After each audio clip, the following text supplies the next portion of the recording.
మరి కాసేపట్లో చంద్రబాబు నివాసానికి వెళ్లనున్నారు జనసేన అధినేత పవన్ కళ్యాణ్. మరోసారి చంద్రబాబుతో సమావేశం కానున్నారు పవన్.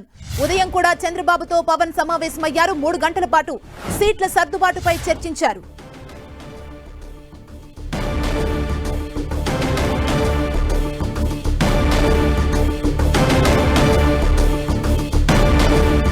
మరి కాసేపట్లో చంద్రబాబు నివాసానికి వెళ్లనున్నారు జనసేన అధినేత పవన్ కళ్యాణ్. మరోసారి చంద్రబాబుతో సమావేశం కానున్నారు పవన్ కళ్యాణ్.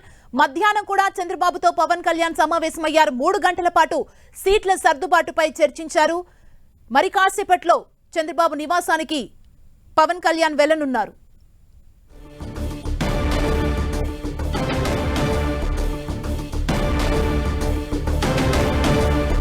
మరి కాసేపట్లో చంద్రబాబు నివాసానికి పవన్ కళ్యాణ్ వెళ్లనున్నారు. మరోసారి చంద్రబాబుతో పవన్ కళ్యాణ్ భేటీ కానున్నారు. మరి కాసేపట్లో వెళ్లబోతున్నారు.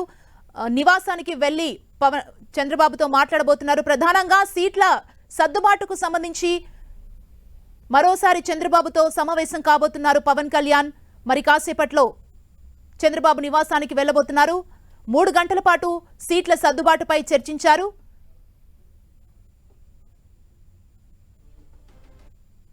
ఇక వీరి భేటీకి సంబంధించి మరింత సమాచారం మా ప్రతినిధి విజయ్ చంద్రన్ మనకు అందిస్తారు. విజయ్ చంద్రన్, పవన్ కళ్యాణ్ అక్కడ తన పార్టీ కార్యాలయంలో ఏదైతే కనుక జాయినింగ్స్ కార్యక్రమం ఉందో దాన్ని ముగించుకుని తర్వాత చంద్రబాబు నాయుడు నివాసానికి వస్తున్నట్లుగా మనకు సమాచారం అందుతూ ఉంది. ఇక్కడ పవన్ కళ్యాణ్ ఇక్కడ ఉన్నటువంటి చంద్రబాబు నాయుడుతో సమావేశం టీడీఎల్పీ సభ్యులు ఎవరైతే ఉన్నారో ఎమ్మెల్యేలు ఎమ్మెల్సీలతో పవన్ కళ్యాణ్ ఈ రోజు కూడా సమావేశం అవకాశాలు ఉన్నాయి. దానికి సంబంధించి వారితో కూడా కొంత ఇంటరాక్షన్ ఉంటుందని చెప్తా ఉన్నారు.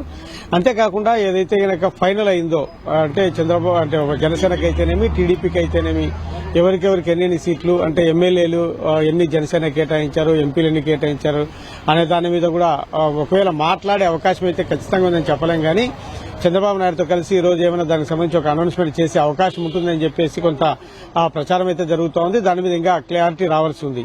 మొత్తానికి అయితే కనుక పవన్ కళ్యాణ్ వచ్చి ఆ ఎమ్మెల్యేలు ఎమ్మెల్సీలతో మాట్లాడడంతో పాటు ఏ విధంగా ముందుకెళ్లారో దాని మీద వాళ్లతో కొంత సమాలోచన జరిపే అవకాశం కూడా ఉంటుంది. గట్టిగా ఈసారి ఎన్నికల్లో పోటీ చేసి జగన్మోహన్ రెడ్డి గద్దె దించాలని చెప్పేసి ఏవైతే కనుక చంద్రబాబు నాయుడు పవన్ కళ్యాణ్ గట్టి పోరాటం చేస్తున్నారో దానికి సంబంధించినటువంటి మరికొంత చర్చలు కూడా జరిగే అవకాశం ఉంది. ప్రధానంగా చూస్తే కనుక ఈ సీట్ల కేటాయింపు మీదనే ప్రధానంగా దృష్టి ఉంది. సర్వత్రా రాష్ట్ర వ్యాప్తంగా కూడా అన్ని రాజకీయ పార్టీల్లో కూడాను ఎవరికి ఎన్ని సీట్లు కేటాయిస్తారనే దాని మీదనే ప్రధానంగా చర్చ జరుగుతున్నటువంటి నేపథ్యంలో దాని మీద ఈ రోజు అయితే కనుక ఒక నిర్ణయం తీసుకున్నట్లుగా మనకు సమాచారం అందుతోంది. దానికి సంబంధించినటువంటి ఒక పిక్చర్ ని ఈ రోజు ఇచ్చే కనుక రిలీజ్ చేసే అవకాశం అయితే కనుక ఉందని చెప్పొచ్చు. విజయ్ చంద్రన్, అంటే 3 గంటల పాటు మధ్యాహ్నం చర్చించారు. మధ్యాహ్నం వీరిద్దరి మధ్య చర్చలు ఎంతవరకు వచ్చాయంటే ఇప్పుడు కూడా మరి కాసేపట్లో చంద్రబాబు నివాసానికి వెళ్లబోతున్నారు. దీనిపై పూర్తి స్థాయిలో ఒక క్లారిటీ రావచ్చా ఈ భేటీతో? ఖచ్చితంగా వచ్చే అవకాశం ఉంది. ఎందుకంటే కనుక మధ్యాహ్నం జరిగినటువంటి సమావేశంలో బయట జరుగుతున్న ప్రచారం చూస్తే కనుక జనసేనకు ఎమ్మెల్యేలకు 30 సీట్లు అయితేనేమి ఎంపీకి సంబంధించి 2 సీట్లు కేటాయించే అవకాశాలు ఉన్నట్లుగా దానికి సంబంధించినటువంటి చర్చ జరిగినట్లుగా మనకు బయట అయితే కనుక ప్రచారం జరుగుతుంది రాజకీయ వర్గాల్లో. అయితే దాంట్లో ఎంత క్లారిటీ ఉంది, ఎంత వాస్తవం ఎంత అనేది మటుకు ఇంకా స్పష్టంగా తేలడం లేదు. అయితే ఆ మధ్యలోనే ఉండొచ్చు అని చెప్పేసి కొంత ప్రచారం అయితే జరుగుతున్న నేపథ్యము ఆ మధ్య కూడా ఉండే అవకాశం అయితే ఉందని చెప్పొచ్చు. ఇప్పుడు జరిగేటువంటి సమావేశంలో దానికి సంబంధించినటువంటి పూర్తి స్థాయిలో ఒక నిర్ణయం అయితే కనుక వచ్చే అవకాశం ఉందని చెప్పొచ్చు. Thank you Vijay Chandra.